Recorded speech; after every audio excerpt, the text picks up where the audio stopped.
Good afternoon class. आज हम देखेंगे ट्रीटमेंट फॉर विड्रॉल सिम्टम्स। तो detoxification, the drug of choice are benzodiazepines. जो ड्रग्स यूज़ करते हैं हम डिटॉक्सिफिकेशन ऑफ एल्कोहल के लिए वो है बेंजोडाइजेपिन की ग्रुप से है क्लोरडाइज़ोपेरोक्साइड 80 to 200 mg पर डे दिया जाता है और diazepam 40 to 80 mg per day in divided dose. Other क्योंकि इसमें विटामिन B1 का कमी हो जाता है तो हम विटामिन सप्लीमेंट देते हैं, उसको 100 mg ऑफ थायमिन देते हैं पेरेंटली BD 3 to 5 डेज़ के लिए देते हैं, followed by oral administration for at least 6 month. Anti conversion drug देते हैं maintaining fluid and electrolyte balance के लिए, क्योंकि इसमें इलेक्ट्रोलाइट इम्बैलेंस होता है। स्ट्रिक्ट मॉनिटर करते हैं वाइटल साइंस, क्योंकि इससे इलेक्ट्रोलाइट बैलेंस होता है और ये हमारे कार्डियक सिस्टम को अफेक्ट करता है, इसलिए हम क्या करते हैं स्ट्रिक्ट मॉनिटर करते हैं vital signs. Level of consciousness और orientation and close observation is essential.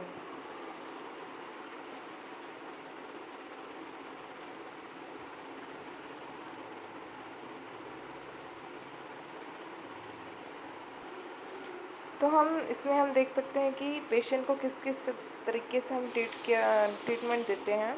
तो सबसे पहले हम क्या कर सकते हैं, अगर चाइल्ड है तो चाइल्ड केयर सर्विस दे सकते हैं। फिर उसके बाद हम उसको वोकेशनल सर्विस दे सकते हैं, मेंटल हेल्थ सर्विस दे सकते हैं, मेडिकल सर्विस दे सकते हैं, एजुकेशनल सर्विस दे सकते हैं, HIV एड्स सर्विस दे सकते हैं, लीगल सर्विस दे सकते हैं, financial service, house transportation service और फैमिली सर्विस। इस टाइप के सर्विस उसको दिए जाते हैं जो भी अल्कोहलिक पेशेंट रहते हैं।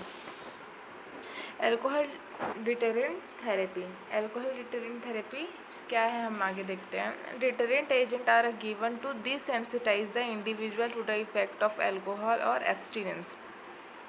डिटरेंट थेरेपी क्या है, जब इंडिविजुअल बहुत दिन से एब्सटिनेंस में है तो जो भी उसके में साइन सिम्टम्स डेवलप हो रहे हैं उस और फिर अल्कोहल से डिसेंसिटाइज करने के लिए हम क्या करते हैं पेशेंट को डिटरेंट थेरेपी देते हैं। तो डिटरेंट थेरेपी में कौन सा मेडिसिन दिया जाता है, disulfiram. The most commonly use drug in disulfiram, most commonly कौन सा ड्रग यूज़ किया जाता है, डाइसल्फिराम। और टेट्रा एथाइलिन, थायूराम, डाइसल्फाइड और एंटाब्यूज। डाइसल्फिराम क्या है, disulfiram is use to ensure abstinence in the treatment of alcohol dependence. ठीक है, तो बहुत दिन से पेशेंट एब्सटिनेंस में है तो हम पेशेंट को ट्रीटमेंट के लिए डाइसल्फिराम्स का यूज़ करते हैं एब्सटिनेंस इंश्योर करने के लिए। हम क्या करते हैं डाइसल्फिराम मेडिसिन का यूज़ करते हैं। Its main effect is to produce a rapid और violently unpleasant reaction in the person who ingest even a small amount of alcohol while taking disulfiram. तो इसका क्या है, इसका मेन इफ़ेक्ट है कि अगर इसको लेने के बाद पर्सन मतलब डाइसल्फिराम मेडिसिन को लेने के बाद अगर पर्सन स्मॉल अमाउंट में भी एल्कोहल इनटेक करता है तो उसको क्या होता है, अनप्लेजेंट रिएक्शन उसमें शो होने लगता है। तो हम देखेंगे अनप्लेजेंट रिएक्शन क्या है। डाइसल्फिराम एल्कोहलिक एब्सटिनेंस और पेशेंट को डिटॉक्सिफाई करने के लिए दिया जाता है, एल्कोहल से डिटॉक्सिफाई करने के लिए। तो ये मेडिसिन जब देते हैं तब पेशेंट को एल्कोहल लेने के लिए मना किया जाता है, इवन स्मॉल अमाउंट में भी। स्मॉल अमाउंट मतलब अल्कोहल जैसे अगर किसी सिरप में है, किसी फेस वॉश में है तो उससे भी स्मॉल अमाउंट में भी लेने के लिए मना किया जाता है, क्योंकि जब इस मेडिसिन को लिया जाता है तब अगर ये मेडिसिन अल्कोहल के कांटेक्ट में आता है या स्मॉल अमाउंट में भी एक पर्सन अल्कोहल लेता है तो उसमें बहुत ज़्यादा अनप्लीजेंट रिएक्शन शो होने लगता है। तो ये रिएक्शन ना हो इसलिए हम पेशेंट को मना कर देते हैं कि आप स्मॉल अमाउंट में भी अल्कोहल नहीं लेंगे। तो इसका डोज क्या है, initial dose is 500 mg per day orally for first 2 week. ठीक है, इनिशियल डोज में हम पेशेंट को देते हैं 500 mg per day orally for first 2 week. पहले 2 सप्ताह में हम 500 mg देते हैं पेशेंट को by mouth, followed by maintenance dose. हम क्या देते हैं उसके बाद 250 mg पर डे। फर्स्ट था लोडिंग डोज, फिर होता है मेंटेनेंस डोज। ठीक है। The doses should not exist 500 mg per day. तो ये जो डोज है 500 mg से ज़्यादा नहीं होना चाहिए। इंडिकेशन में देखें, disulfiram use is as an aversive conditioning treatment for alcohol dependence. जो बहुत ज़्यादा एल्कोहल डिपेंडेंस थे, फिर अचानक से उन्होंने छोड़ दिया, तो उनके में जो कंडीशन डेवलप होने लगा, हमने पहले जो कंडीशन पढ़ा है उस टाइप के जो कंडीशन डेवलप होने लगे, उन्हीं में ही हम क्या कर सकते हैं, डाइसल्फिराम यूज़ कर सकते हैं। सारे अल्कोहलिक पेशेंट में हम यूज़ नहीं करेंगे, क्योंकि डाइसल्फिराम का रिएक्शन बहुत ज़्यादा होता है अगर पर्सन एक स्मॉल अमाउंट में भी अल्कोहल ले ले तो। इसलिए हम बहुत ज़्यादा कॉन्शियस होकर के पेशेंट को क्या करते हैं, ये मेडिसिन एडमिनिस्टर करते हैं। इसका कॉन्ट्राइंडिकेशन क्या है, तो पल्मोनरी एंड कार्डियोवास्कुलर डिजीज़ में हम नहीं देते हैं। Disulfiram should be used with caution in patient with nephritis, brain damage, hypothyroidism, diabetes, hepatic disease, seizure, polydrug dependence और abnormal EEG, electroencephalogram, high risk for alcohol injection. ठीक है, हमको बहुत ऐसा लग रहा है कि पेशेंट अपने आप को वो रोक नहीं पा रहा है और उसके में कंपल्सिव हो रहा है, उसके में बहुत ज़्यादा कार्विंग देखने को मिल रहा है, तो हम उस पेशेंट को डाइसल्फिराम बिल्कुल भी नहीं देंगे, क्योंकि डाइसल्फिराम अगर स्मॉल अमाउंट में भी एल्कोहल पेशेंट यूज़ कर रहा है, इंटेक कर रहा है, जबकि उसको डाइसल्फिराम का थेरेपी चल रहा है, तो वो बहुत ज़्यादा एडवर्स रिएक्शन शो करेगा पेशेंट के में, इवन पेशेंट का डेथ भी हो सकता है। एक्शन क्या है डाइसल्फिराम का, it is an aldehyde dehydrogenase inhibitor. तो डाइसल्फिराम क्या है, एल्डिहाइड डिहाइड्रोजनेस इनहिबिटर है, that interfere with metabolism of alcohol. Alcohol के मेटाबॉलिज्म को क्या करता है, इंटरफेयर करता है, क्योंकि ये क्या है, एल्डिहाइड डिहाइड्रोजनेस इनहिबिटर है, and produce a marked increase in blood acetaldehyde level.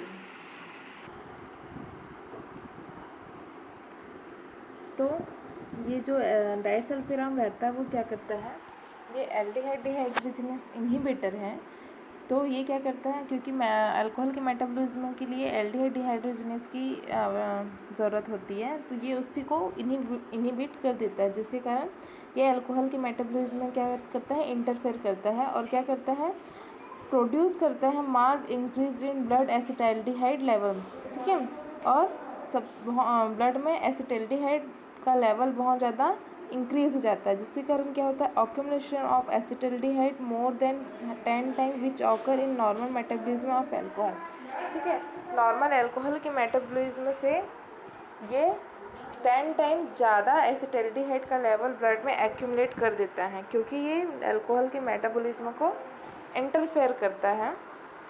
Produce a wide अरे of unpleasant reaction called disulfiram ethanol reaction. ठीक है, तो एसिटाल्डिहाइड हमारी बॉडी के लिए अच्छा नहीं होता है, जिसके कारण जो रिएक्शन अनप्लीजेंट रिएक्शन हो रहे हैं उस रिएक्शन को हम बोल रहे हैं, क्योंकि ये डाइसल्फिराम के कारण हो रहे हैं, इसलिए हम इस रिएक्शन को बोलते हैं डाइसल्फिराम एथेनॉल रिएक्शन। यहाँ पर मैं आपको शॉर्ट में बताती हूँ, इसमें बोल रहे हैं कि जो डाइसल्फिराम है वो एसिटाल्डिहाइड डिहाइड्रोजनेस का इनहिबिट कर रहा है, और एसिटाल्डिहाइड डिहाइड्रोजनेस अल्कोहल मेटाबॉलिज्म के लिए बहुत ज़्यादा इम्पॉर्टेंट है। ठीक है, तो जब कभी अल्कोहल मेटाबॉलिज्म होता है in the presence of aldehyde dehydrogenase, तो वो हमारे ब्लड में एसिटाल्डिहाइड का लेवल इंक्रीज़ करता है, पर डाइसल्फिराम के कारण, क्योंकि वो क्या कर रहा है, एल्डिहाइड डिहाइड्रोजनेस का इनहिबिट ही कर दे रहा है, सीधे उसको इनहिबिट कर दे रहा है, जिसके कारण हमारे बॉडी में मोर अमाउंट पे एसिटाल्डिहाइड का लेवल इंक्रीज हो रहा है। तो इससे जो अनप्लीजेंट रिएक्शन जो हो रहे हैं, इसे हम बोलते हैं डाइसल्फिराम इथेनॉल रिएक्शन।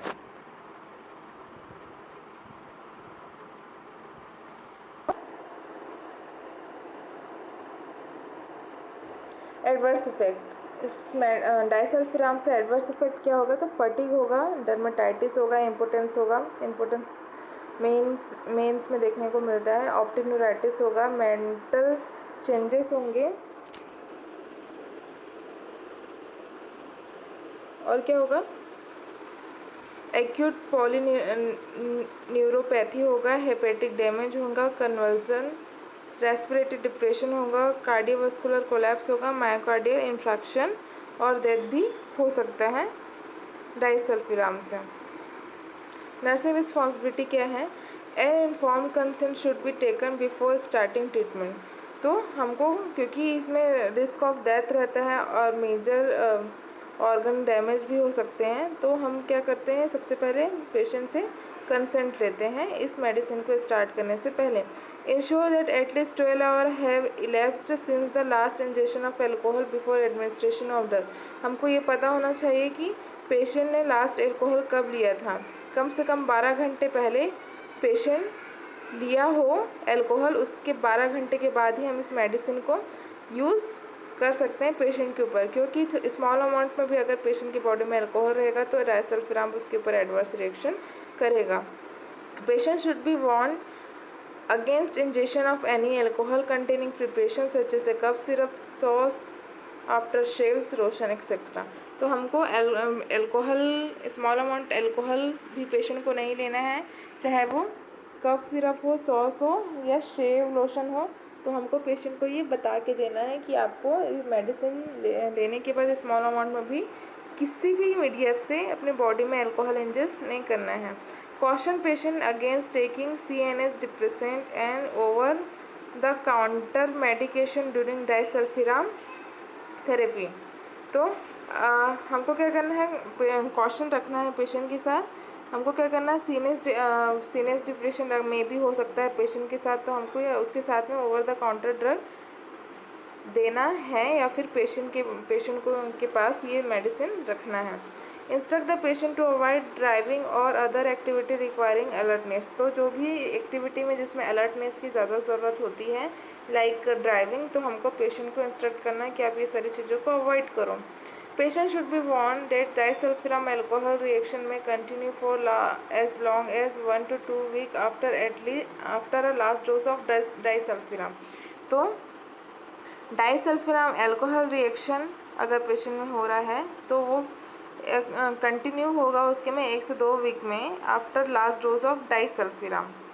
ठीक है, फिर patient should carry identification card describe disulfiram alcohol reaction and listing the name, phone number, क्योंकि पेशेंट को कभी भी कुछ भी हो सकता है, तो पेशेंट को के पास हमेशा एक कार्ड होना चाहिए जिसमें पेशेंट का ये आइडेंटिफिकेशन होना चाहिए कि पेशेंट को डाइसल्फिराम चल रहा है और उसका डाइसल्फिराम एल्कोहल रिएक्शन जो उसको होता है उसका उसमें पूरा डिस्क्रिप्शन होना चाहिए, लिस्ट होना चाहिए, पेशेंट का नाम होना चाहिए, फ़ोन नंबर होना चाहिए, फिर फिजिशियन का नंबर भी होना चाहिए।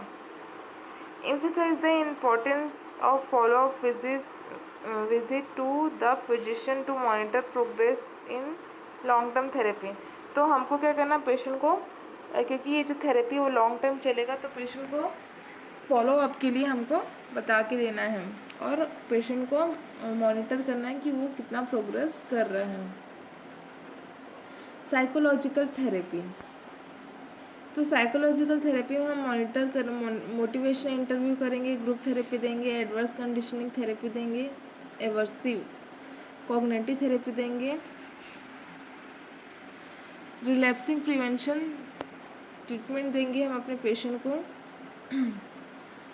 इसमें क्या करेंगे, this technique help the patient to identify high risk relapse factor and develop strategies to deal with them. तो हमको क्या करना है इसमें, तो इसमें क्या करना है हमको पेशेंट को बताना है कि इस हाई रिस्क रिलैप्स फैक्टर मतलब कितना, हाँ मतलब ये जो है जो रिलैप्स होने का चांस है अल्कोहल बहुत ज़्यादा अल्कोहल लेने का,